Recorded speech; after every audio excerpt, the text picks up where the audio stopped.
And we're back with Laura Barnes Walker. Laura, you have been dancing, belly dancing, 10 years now? Yes, definitely belly dancing 10 years, but I started really on the dance path when I was about 12, probably, and then went on... As a hip-hop dancer, break dancer. I was taking jazz first, and then I slid into a couple of break dance classes, which actually, doing that as a very young... teenager, I think has really helped me with belly dance isolations because I had already learned to isolate a little bit, when I was like 14, and then sort of picked it up again when I went started belly dancing later. When I didn't start belly dancing until I was in my 30s. Right, and you started dancing with Palika. Yeah, in Heavy Hips. Heavy Hips Tribal Belly Dance. Yes, I was with Palika for, I think, more than 6 years. And then after that... Palika has gone on to do her magic in other ways, such as beekeeping and permacultural. That's exactly true. I can't wait to get her on the show to talk about her artwork. Oh, man, yeah. But when you saw that Palika was creating possible void in the Santa Cruz community... I really have a great love of this particular style of belly dance, and I didn't want to see it vanish. And she was moving on to other things and kind of retiring from the dance world, and so I started getting myself prepared to teach. So I got a yoga certification, and I got a couple other dance certifications. I went to Fat Chance Belly Dance to...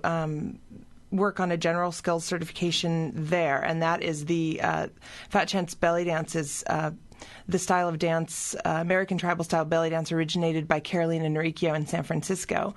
And then also I did a level 1 certification with the Suhaila Salampour School of Dance, and she is kind of the big name in cabaret belly dance. So you got not just American tribal. ATS, American Tribal Style Belly Dance. Right.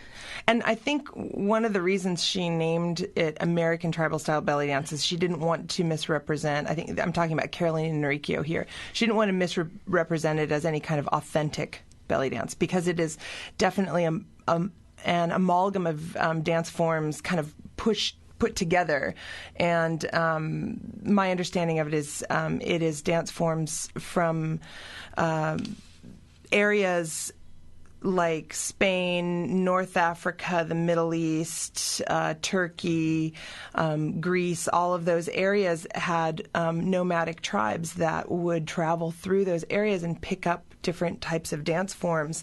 And she studied those dance forms and learned to put them together in such a way that it could be done extemporaneously. So there's a lead dancer who gives physical cues, like a turn of the head or an arm position, and that will tell the dancers that are following the lead dancer what's going to happen for the next 8, 16, or 32 counts. And so that's the style. Although technically I teach what I would call tribal fusion, because I was raised in the Heavy Hips Tribal Belly Dance lineage. And so what Palika did it's very much related, but it's slightly different than what Carol... I always say I speak tribal belly dance with a Santa Cruz accent. Ah! Yeah. That's good. Yeah. And for our dear audience that isn't quite familiar with ATS, again, it's a type of belly dancing that, in my opinion, is very much about empowering the feminine and welcomes women of all sizes and all different shapes. It's not just, in fact, you were just telling us the reason it's called Fat Chance is because she wanted to make sure that there would be no way that somebody could put money down their belts. Like, this isn't done for people to give tips in that way. And that it was a fat chance they were going to get that dollar. Yeah, on the like belt. fat chance, buddy, that you get no chance. That was pretty much, that's how Palika explained it to me, is that's why Fat Chance was named Fat Chance, is because I think part of the thing about tribal belly dance is that it is about women coming together in a group, because it's never, very rarely performed solo. Right. It's meant to be designed to be performed in a group, and there's always that safety in numbers, and you're not up there alone. You've got your dance sisters, and it's also, I think it really, this is one of the things that attracts me to this type of dance more more than any other part of the dance is that it fosters friendships and cooperation and communication between the people participating, because you have to learn the same repertory and you have to know the cues. And that means that people who perform this type of dance together successfully generally have been dancing together for a very long time. And that those cues are a nonverbal form of communication, so that I can tell my dancers what's happening without opening my mouth at all, and they know exactly what's going to go on from my body posture. And I think in that way, a lot of very deep friendships grow between the women. And I love fostering that. Yeah, and so when it comes time for the performances and the women get to trade off who's leading, they're protecting their sisters. They're not going to throw out a move that they know their girlfriend isn't, that's not her best piece in the repertoire. And so there's a real camaraderie that's built together of dancing together for each other, with each other. Right. The group is only going to look as good as the whole. Exactly. Right. So that's one of the things we keep coming up against or coming across, like as we're rehearsing for the show. And this, I have to say, I am so proud of my dancers. Nada is one of my dancers. Just letting you all know out there in Radioland, your host, Nada, is a belly dancer, and she will be performing at Dune Art with us. Anyway, July 27th and 28th from 11 to 6 p.m. 3 p.m. 3 p.m. are the performances. Right. So, I think that I got them performing faster than they may have been comfortable with it. I don't know. I mean, I don't want to push them, but at the same time, I want them to break through. I want my dancers to break through that wall of fear, really, about performance. And so I'm really encouraging you guys, my dancers, to learn to do this in a cooperative way. And one of the things is that, think about not just what you're doing, but you guys have been dancing together long enough. Think about each other. Think about what works for the people behind you. Think about your big, clear cues, telling everyone behind you what's going to happen, And those cues are invisible to the audience. The audience won't know. They just see magic. Like, they're moving all together as a wave. They're spinning together. They're coming together and moving away from each other. And it's that having been able to had the privilege to see you all dance, especially at the dance the dance week that we did in April. Oh, that's right. We did National Dance Week. That's right. On Pacific Avenue. It really is thrilling to see and not know, that it's not choreographed. It looks choreographed. Yeah, it's very organic, I think. I mean, it's funny because sometimes what happens is that, since it's not choreographed, mistakes happen, and you can, and the key is just to not show on your face. You don't get the oops face. If you don't show the oops face, no one's gonna know. That's what I tell my students. But also, it's stylistically, I think, anything can happen. And even if something sort of unplanned happens, it's very easy to just flow right into the next thing. It's not like choreography. You don't have that rigid a framework. I mean, there is a framework for you. There are boundaries and rules about what you can and can't do so that everybody knows the rules so that it works. But it's freeing once you start doing it. It's funny, a lot of people, and I find this with my students, they have a lot of fear about extemporaneous dance, about the improvisational part of it. And for my part, I think I get more scared about choreography. Because choreography is terrifying because everything has to be right where it goes. You can't slip up at all. You have to do exactly what you're supposed to do on each particular beat, whereas, all you have to do is learn a repertory with. I find, the improvisation so much less stressful. Because I can do whatever I want, at the time, as long as I am thinking about the people behind me and cueing clearly. So, and knowing what they can do. And as a teacher, you do. Exactly. I know them pretty well as a teacher. Yeah. You're watching us. Yeah. I can see you. Yeah.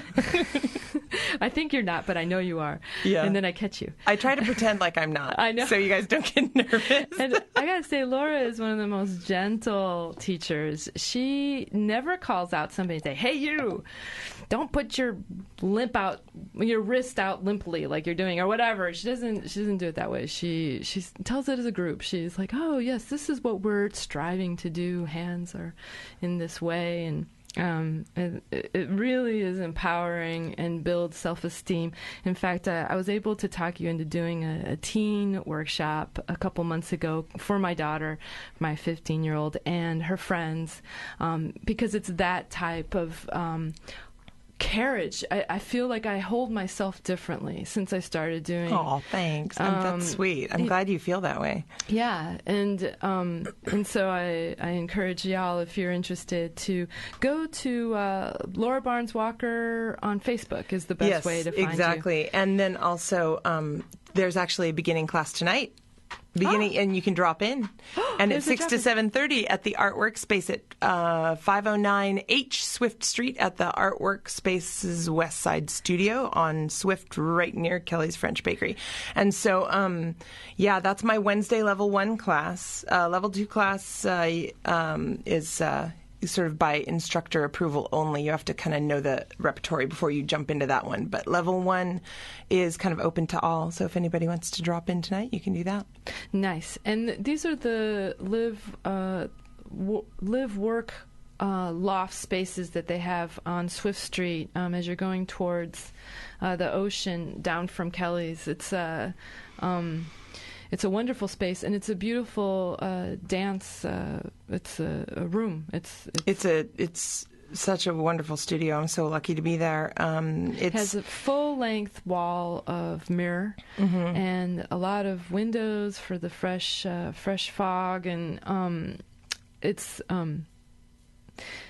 just great for the whole body, mind, soul deal. Yeah, the studio is really. It's a special place because a lot of dance studios end up in kind of funky areas, so you can get cheap warehouse space. And this is what's really cool about our studios. It's a neighborhood, the live work. That's right.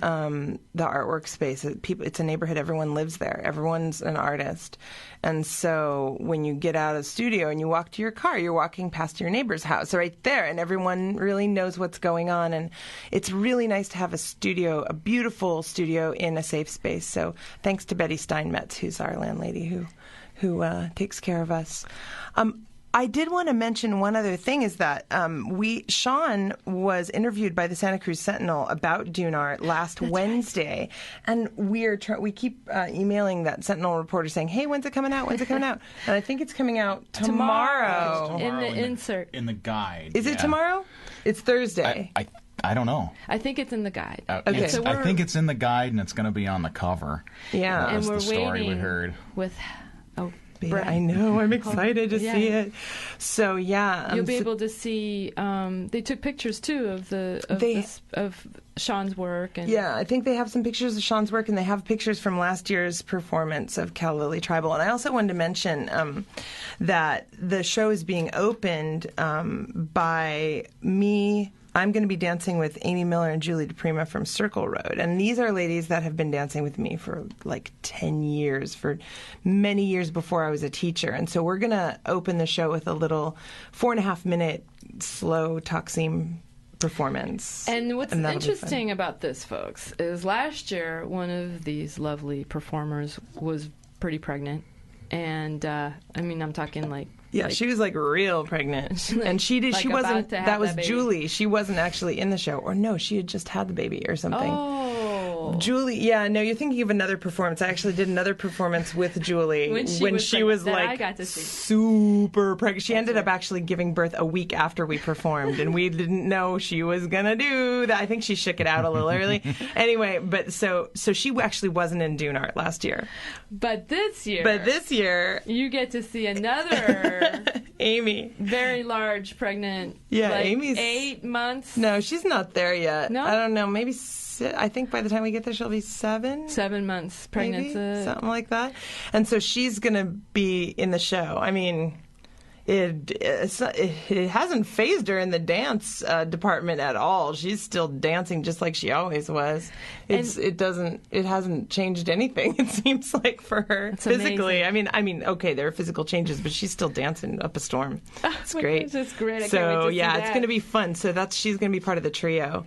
And then you lovely trio are the drummers. That's right. For Calla, Lilly. I brought my drum. But yeah, so what's going to happen is there's going to be an improvisational piece by Circle Road, and that's me and Amy and Julie. And then the student Calla Lilly troupe has two ladies, and that is Catherine Walter and Jessica McElvaney, and they are doing a tray dance. They're balancing things on their head while dancing, people, and that's also an improvisational piece, this is bold, people, really bold.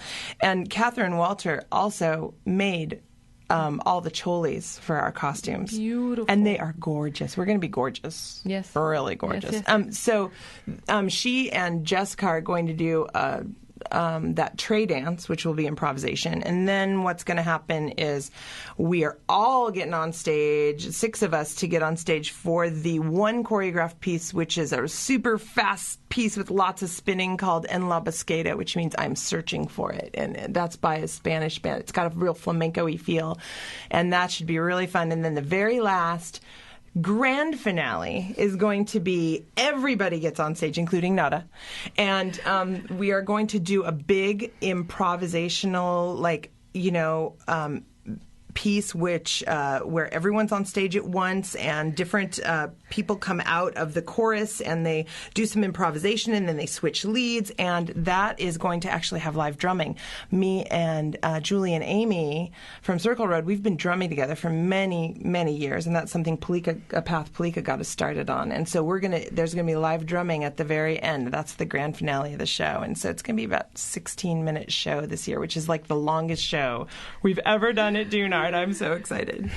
So we only have a few more minutes of the show. Sadly, it's coming to an end. Laura, you and Sean are going on a big trip. Yeah. You're going to Greece. International, going to Greece. You're going to Crete. Is that right? Yeah, we're going to Crete and Naxos. Yeah. And you are in pursuit of something. Yes, Tell us about that. I am, I'm in pursuit of a couple of things. But I have a couple goals when I'm there, but one of them is the shiftatelli, which is a very sensual, gorgeous rhythm that is used in belly dance a great deal. And in my research about the trip, I found that the shiftatelli originated on the island of Crete.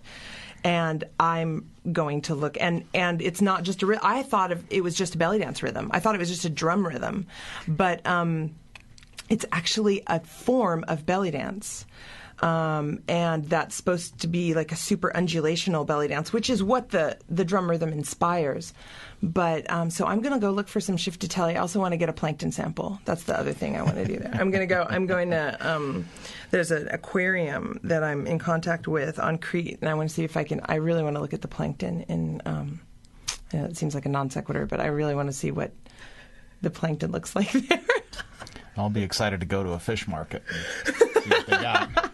So there you go, have it. Shiftatelli, plankton, and a fish market on Crete. And then next year we'll get to see the fish and the animals that Sean found on big pieces of wood at the 4th annual Doonard. But this year it's the 3rd annual Doonard, and it's not this coming weekend, but the weekend after, July 27th and 28th, Saturday and Sunday. The studios are open from 11 to 6 p.m. Laura's performances are happening at 3. And thank you so much for listening, everybody. Please stay tuned for Whiskey Town. Thanks for having us on. Yeah, thanks for